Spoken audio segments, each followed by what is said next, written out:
Gimana kabarnya hari ini? Pasti baik. Nah, adik-adik, saat ini kita mau belajar tentang ayat hafalan. Nah, sebelum kita membuka Alkitab kita, kakak mau bertanya ini. Siapa di sini yang sudah pernah mengalami ketakutan? Mungkin ketakutannya waktu papa mama meninggalkan kita di rumah, pasti kita takut, wah gimana dong, cuma aku sendirian. Atau juga mungkin karena di bulan-bulan ini terjadi yang namanya wabah, itu tentang virus ini. Wah, membuat seluruh dunia ini takut, membuat diri kita khawatir. Wah, jangan-jangan nanti aku kena, jangan-jangan nanti aku sakit atau gimana. Nah, adik-adik, jangan takut, karena Tuhan selalu melindungi engkau. Tuhan selalu memperhatikan engkau. Karena sama seperti dengan ayat hafalan kita hari ini. Ayo kita buka sama-sama Alkitab kita. Siapa di sini yang sudah bawa Alkitab? Ayo kita buka sama-sama ya. Dari kitab Yeremia pasal 31 ayat 3. Ayo kita buka Alkitab kita, Yeremia pasal 31 ayat 3.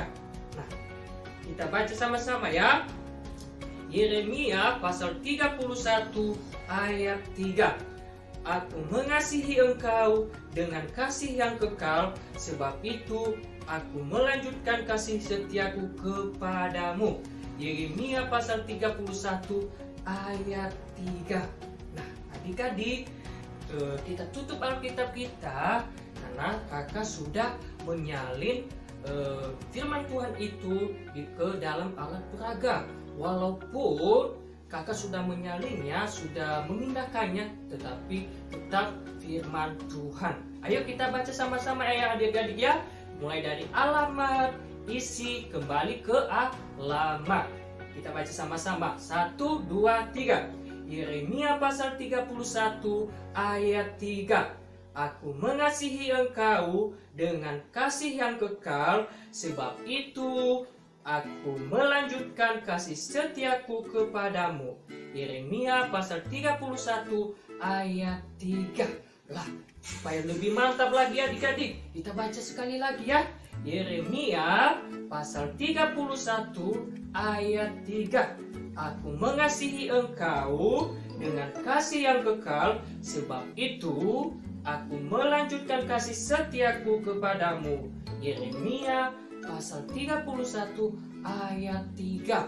Nah, adik-adik, mungkin ada di antara adik-adik ada yang masih belum tahu tentang kata-kata yang ada di ayat hafalan kita ini.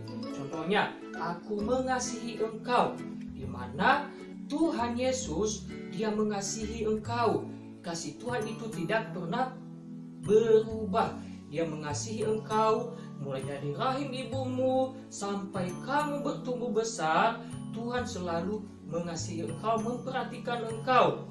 Apapun keadaanmu, Tuhan tidak pernah mengatakan, wah aku nggak mengasihi dia. Tapi Tuhan selalu menunjukkan kasihnya itu dengan melalui anaknya, yaitu Tuhan Yesus, di mana Tuhan Yesus membuktikan kasihnya itu kepada kita, yaitu dengan melalui pengorbanannya di atas kayu salib, dengan kasih yang kekal, yaitu kasih Tuhan itu kekal, tidak hanya sedikit tapi kekal. Nah, aku melanjutkan kasih setiaku kepadamu. Tuhan selalu mengasihimu. Nah, ayo adik-adik kita baca sekali lagi ya. Dari alamat, isi, kembali ke alamat. 1, 2, 3. Yeremia pasal 31 ayat 3. Aku mengasihi engkau dengan kasih yang kekal, sebab itu aku melanjutkan kasih setiaku kepadamu. Yeremia pasal 31 ayat 3. Kita baca sekali lagi ya supaya lebih pintar, supaya lebih dihafal lagi. Kita baca ya. Yeremia pasal 31 ayat 3. Aku mengasihi engkau dengan kasih yang kekal, sebab itu aku melanjutkan kasih setiaku kepadamu. Yeremia pasal 31 ayat 3.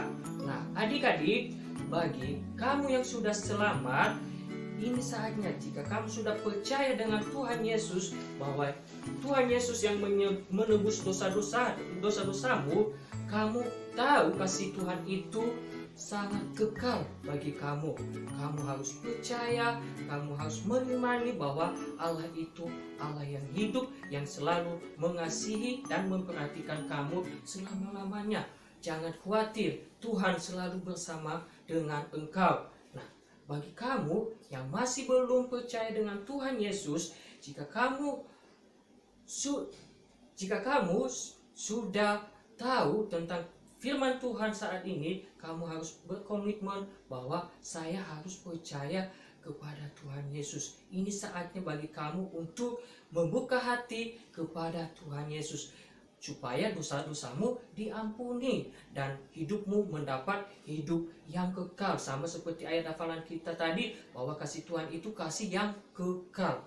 Nah, adik-adik, saat ini kita mau main games, supaya nanti ayat hafalan kita ini, supaya adik-adik bisa dihafal. Nah, contohnya, nanti kalau kakak tutup satu kata, nanti kamu tebak kata apa yang kakak tutup itu. Nanti kamu tebak, kita baca sama-sama dulu, lalu baru kamu sebutkan kata yang kakak tutup itu. Oke, kita mulai ya. Udah siap? Siap, pasti siap ya. Oke, kita baca sama-sama ya. 1, 2, 3. Yeremia 31 ayat 3. Aku mengasihi engkau dengan kasih yang kekal. Sebab itu aku melanjutkan kasih setiaku kepadamu. Yeremia 31 ayat 3. Oke, kata apa yang kakak tutup tadi? Aku mengasihi. Wih, betul banget. Wah, kita main sekali lagi ya. Kakak mau tutup satu kata lagi. Ayo tebak. Kita baca sama-sama ya. 1, 2, 3. Yeremia 31 ayat 3. Aku mengasihi engkau dengan kasih yang kekal. Sebab itu aku melanjutkan kasih setiaku kepadamu. Yeremia 31 ayat 3. Kata apa yang kakak tutup tadi? Kepadamu. Wih, betul banget. Nah, adik-adik, ayat hafalan kita ini hari ini mengajarkan kita untuk mengingat kasih Tuhan. Kamu yang ada di rumah, kamu harus hafal supaya kamu selalu mengingat bagaimana Tuhan selalu mengasihi engkau.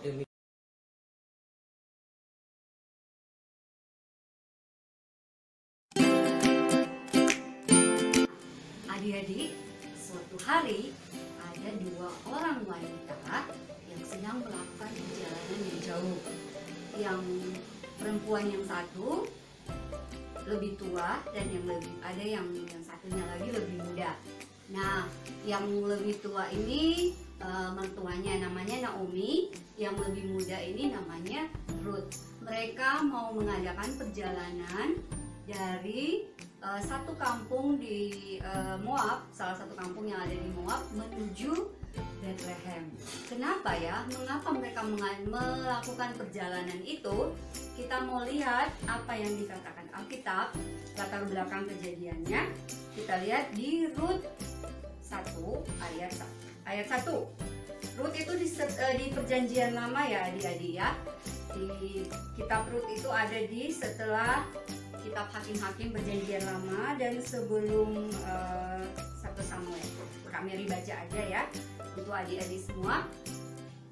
Pada zaman para hakim memerintah, ada kelaparan di tanah Israel.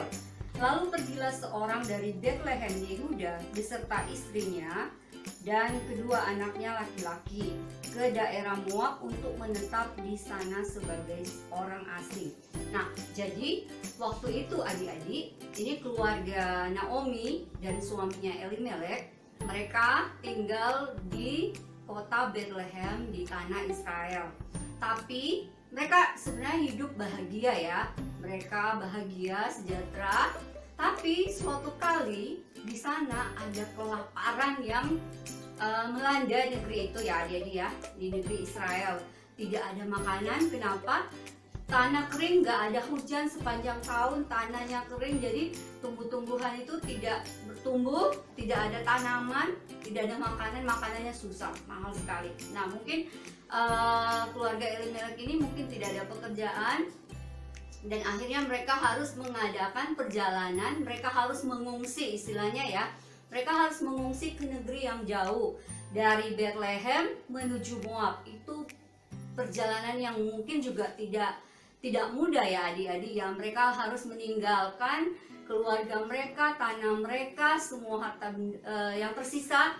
Terus mereka harus pergi ke negeri asing, ke Moab.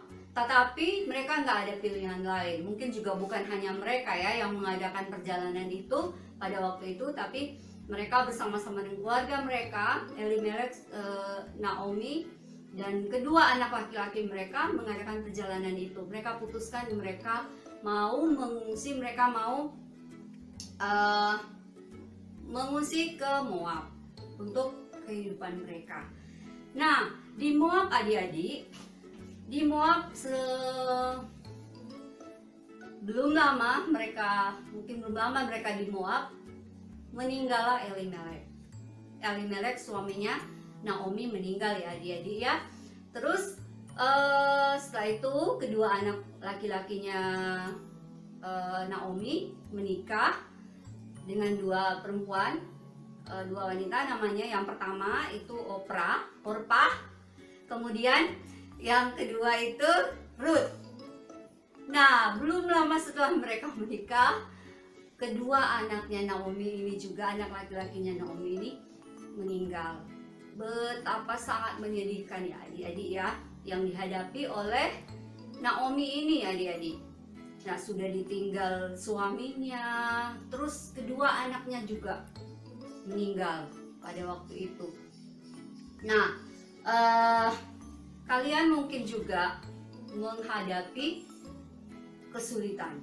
Banyak saat ini kita yang mengalami kesulitan ya, apalagi hari-hari ini ya, situasi yang kita hadapi di bangsa kita, bahkan di seluruh dunia ini dengan COVID-19 ini, banyak kesulitan yang terjadi, sakit, penyakit, wabah, dan juga kesulitan ekonomi yang kita hadapi saat-saat ini. Dan juga mungkin kalian bertanya-tanya, kenapa ya harus ada kesedihan di dunia ini, harus ada bencana, harus ada masalah dan persoalan yang silih berganti yang terjadi di bangsa ini.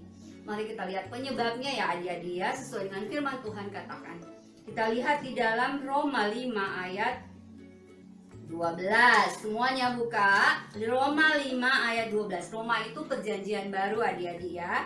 Roma itu setelah kitab Kisah Para Rasul dan sebelum kitab Korintus. Roma 5 ayatnya yang ke-12. Kak Mary baca untuk kita semua. Sebab itu sama seperti dosa telah masuk ke dalam dunia oleh satu orang, dan oleh dosa itu juga maut, demikianlah maut itu telah menjalar kepada semua orang, karena semua orang telah berbuat dosa. Apa sih itu dosa adik-adik? Dosa itu adalah segala sesuatu yang kita pikirkan, yang kita ucapkan, dan yang kita lakukan yang tidak berkenan kepada Tuhan. Nah, sejak dosa itu masuk ke dalam dunia oleh Adam, manusia yang pertama, Adam dan Hawa, sejak saat itu manusia terpisah dengan Allah untuk selama-lamanya. Bukan hanya Adam aja, tetapi keturunannya Adam sampai kita pada saat ini. Kematian, susah payah, kesakitan masuk di dalam dunia ini ya adik-adik, kita alami bersama-sama. Nah, dosa itu contohnya apa ya adik-adik ya? Contohnya apa? Yuk, melalui perkataan kita, suka bohong, suka maki, suka bully teman, suka berkelahi, tidak taat sama orang tua, suka melawan. Nah, itu dosa ya adik-adik ya, jangan seperti itu. Itu menyakitkan hati Tuhan, menyakiti hati Tuhan. Tuhan tidak mau di mana dia ada dosa. Jadi dosa itu harus dihukum. Kalau tidak bertobat, dosa itu menyebabkan kita terpisah dengan Allah untuk selama-lamanya. Tapi kasih karunia Tuhan menyelamatkan kita yang mau percaya kepada Tuhan. Nah, itu kesedihan yang dialami oleh Naomi ya. Dia ditinggal oleh suaminya dan juga anaknya laki-laki, kedua anaknya laki-laki itu meninggal. Nah, sedih juga ya si Orpa dan Ruth ini juga sedih kehilangan suami mereka masing-masing. Nah, suatu kali jadi Naomi ini memutuskan untuk aku kembali aja lah ke Bethlehem. Kenapa ya adik-adik ya? Mereka memutuskan untuk Naomi khususnya memutuskan untuk kembali ke Bethlehem, ke negeri Bethlehem, negeri Israel. Masih di Rut pasal 1 ayat yang ke 15. Coba kita lihat sama-sama. Maaf. Ayatnya yang ke 8. Ayatnya yang ke Berkatalah Naomi kepada kedua menantunya, pergilah pulanglah masing-masing ke rumah ibunya. Tuhan kiranya menunjukkan kasih-Nya kepadamu seperti yang kamu tunjukkan kepada orang-orang yang telah mati itu dan kepadaku. Kenapa mereka memutuskan untuk kembali ke Bethlehem? Karena di ayat yang ke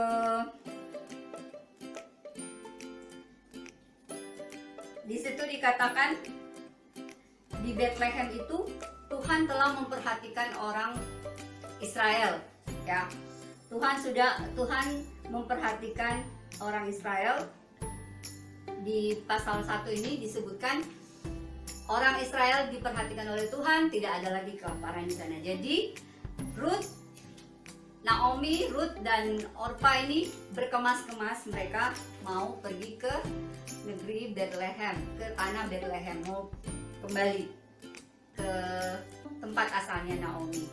Nah, mereka berkemas-kemas, terus di tengah perjalanan sudah berhari-hari mereka melakukan perjalanan karena mereka tidak ada di sana, kan tidak ada kendaraan ya, belum ada kendaraan bermotor ya seperti saat ini. Tapi mereka jalan kaki dan karena juga mungkin tidak punya uang ya adik-adik ya. Jadi mereka mengadakan perjalanan. Tapi di tengah jalan adik-adik, Naomi bilang begini. Naomi menatap kedua anak mantunya ini kemudian bilang sama mereka. Yang seperti yang Kak Mary baca tadi di ayat berapa tadi ya, 7-8. Seharusnya sebaliknya kalian pulang aja lah. Kasihan kalian, nah. Kalian bisa balik ke negeri kalian, bisa berkeluarga lagi dan bahagia. Tapi mereka bilang, enggak lah, kami ikut kamu kemanapun kamu pergi.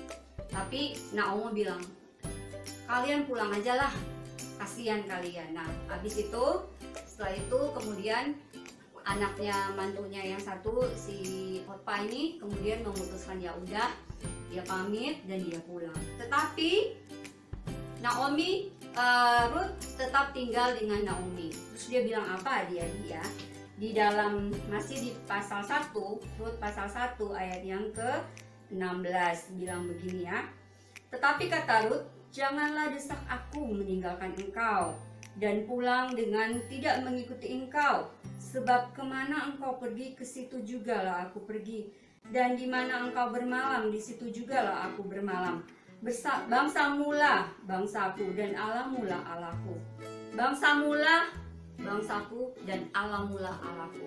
Betapa suatu komitmen, suatu keputusan yang luar biasa yang diambil oleh Ruth ini. Allahmulah Allahku. Naomi, Ruth sadar bahwa hanya Allah satu-satunya Allah Israel yang dapat menyelamatkan. Allah yang mengasihi kita semua. Allah yang peduli dengan kita, sekalipun mungkin kita tidak bisa melihat Allah, kita tidak bisa melihat Allah dengan mata kepala kita, karena kita terbatas ya dia. Tapi Tuhan ada, Tuhan peduli dan mengasihi kamu dan kakak. Di dalam ayat hafalan kita tadi, ayo Yeremia 31 ayat 3 dibilang apa? Aku mengasihi engkau dengan kasih yang kekal, sebab itu aku melanjutkan kasih setiaku kepadamu. Yeremia 31 ayat 3. Pintar semuanya. Jadi Allah mengasihi kita dan Allah peduli dengan kita ya adik-adik ya. Jangan pikir situasi masalah itu terjadi karena Tuhan marah dengan kita. Enggak, itu tadi kenapa di awal tadi? Karena ada dosa. Karena dosa. Jadi Allah satu-satunya yang mengasihi kita dan peduli dengan kita dan punya rencana untuk kehidupan kita. Dan juga Ruth memutuskan untuk mengikuti Naomi, dan Allahnya Naomi menjadi Allahnya Ruth. Nah, berhari-hari mereka berjalan ya adik-adik ya. Tapi mungkin juga ya, kalau kalian misalnya kalian ada di posisi Ruth, kalian harus pindah dari negeri kalian, dari tempat kalian ke negeri yang asing, ke tempat yang baru yang kalian tidak tahu apa-apa di sana, yang tidak ada orang lain yang kalian kenal kecuali keluarga kamu sendiri. Kira-kira bagaimana perasaannya? Kayaknya khawatir mungkin ya, cemas ya. Aduh, ini gimana nanti di sana ya? Orang-orangnya beda, ketemu dengan orang-orang yang mungkin mereka nggak suka sama kita ya. Begitu juga mungkin yang dialami oleh Ruth. Di tengah perjalanan mungkin dia agak-agak gimana, sedih, agak cemas gitu ya. Ini gimana nanti saya di sana, karena apalagi bangsa Israel pernah musuhan dengan bangsa Moab. Ya, gimana saya di sana? Bahasanya beda, budayanya beda, orang-orangnya beda juga. Tapi dia tetap melangkah dan tetap percaya bahwa Tuhan Allah satu-satunya menolong dia, mengontrol segala sesuatunya yang terjadi dan peduli dengan dia, yang ada terus bersama dia dan akan menolong dia.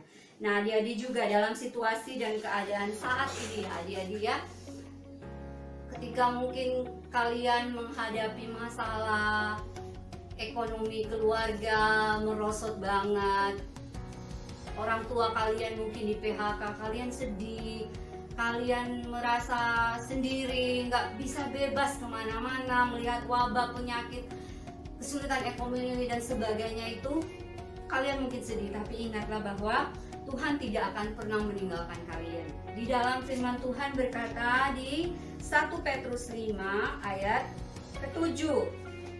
1 Petrus 5 ayat 7. 1 Petrus Perjanjian Baru ya adik-adik ya. 1 Petrus 5 ayat 7 dibilang begini. Serahkanlah segala kekhawatiranmu kepadanya, sebab ia yang memelihara kamu. Dia yang memelihara kita adik-adik, dia akan menolong kita melewati situasi-situasi sulit saat ini. Nah, seperti apa yang dipercaya oleh Ruth. Dan benar aja adik-adik, ketika dia sampai di negeri, di mana? Di Bethlehem, betul. Di Bethlehem, nah kebiasaan di sana adik-adik, mereka orang-orang miskin bisa aja memetik atau bisa aja mengumpulkan gandum yang tercecer di ladang ya.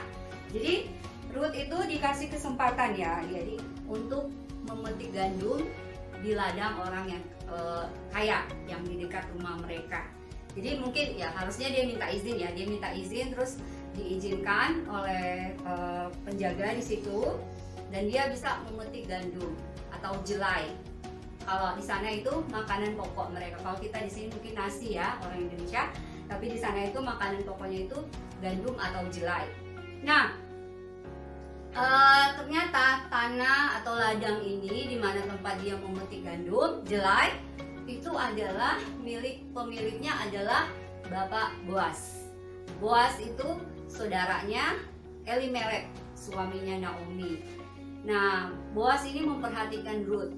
Ini Ruth ini siapa ya? Oh, terus diceritakan sama orang-orangnya, pekerja-pengerjanya. Oh, dia itu wanita Moab yang datang dengan setia, dia menemani dan menjaga menantunya Naomi. Diceritakan, oh dia wanita yang baik-baik. Nah, akhirnya adik-adik, Boas inilah yang kemudian dalam kasih karunia Tuhan bisa istilahnya kalau di sana itu ada kebiasaan juga bisa menebus harta milik saudara terdekat.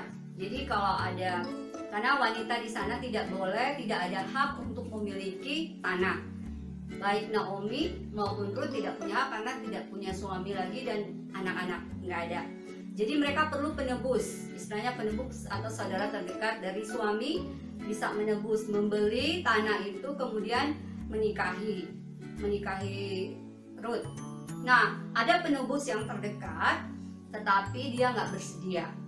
Akhirnya Boas inilah yang bisa dan mau menebus, membeli harta milik Naomi dan kemudian menikahi Ruth. Nah, akhirnya mereka dikaruniai anak. Ruth dan Boas ini dikaruniai anak namanya Obed. Adik-adik tahu siapa Obed? Tidak tahu. Obed ini adalah ayahnya Isai. Kalau Isai adik-adik tahu nggak? Tidak tahu juga. Isai ini adalah ayahnya Daud. Jadi Obed ini kakeknya Daud ya.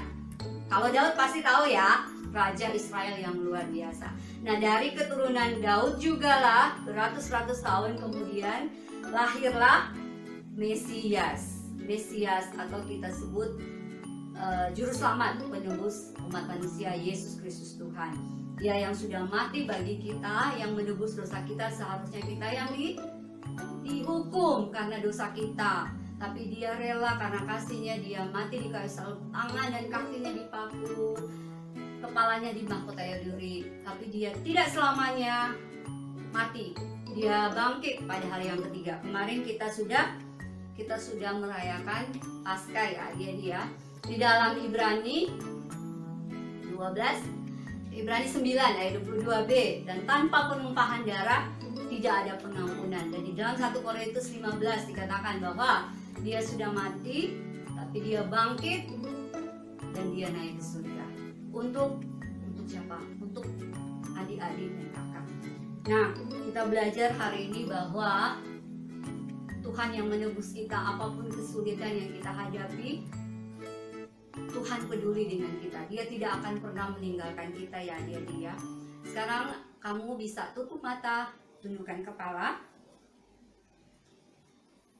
Bagi kamu yang mungkin belum pernah mengambil keputusan untuk percaya kepada Tuhan Yesus secara pribadi, pada siang hari yang indah ini kita mau bersama-sama. Kamu bisa mengambil keputusan untuk Tuhan, saya mau percaya kepada Tuhan Yesus untuk menjadi anak-anak Allah. Karena firman Tuhan berkata di dalam Yohanes 1 ayat 12, tetapi semua orang yang menerimanya diberinya kuasa supaya menjadi anak-anak Allah, yaitu mereka yang percaya dalam namanya. Kalau kita menerima Tuhan Yesus sebagai Tuhan dan Juru Selamat kita secara pribadi, mengakui dosa dan memilih Tuhan Yesus sebagai Tuhan Juru Selamat satu-satunya yang dapat menyelamatkan kita dari dosa, maka janjinya kita akan menjadi anak-anak Allah dan satu kali kelak kita akan bertemu bersama-sama dengan Dia di surga. Kamu bisa tutup mata, tunduk kepala, taruh tanganmu di dada kalau kamu mau mengambil keputusan ini, dan kita berdoa bersama-sama. Tuhan Yesus yang baik, kami sangat bersyukur untuk kasih setiamu dalam kehidupan kami. Firman-Mu mengingatkan kami bahwa Engkau tidak pernah meninggalkan kami. Kami bisa percaya dan berharap kepada Tuhan, Engkau yang memelihara hidup kami. Dan bagi kami Tuhan Yesus yang mau percaya Tuhan Yesus, kami buka hati kami selebar-lebarnya supaya Tuhan Yesus masuk menjadi Tuhan dan Juru Selamat kami secara pribadi. Dan satu kali kelak kami akan tinggal bersama-sama dengan Tuhan di surga nanti. Kami bersyukur kami menjadi anak-anak Allah. Terpujilah namamu Bapa, di dalam nama Tuhan Yesus Kristus kami berdoa dan bersyukur. Haleluya. Amin.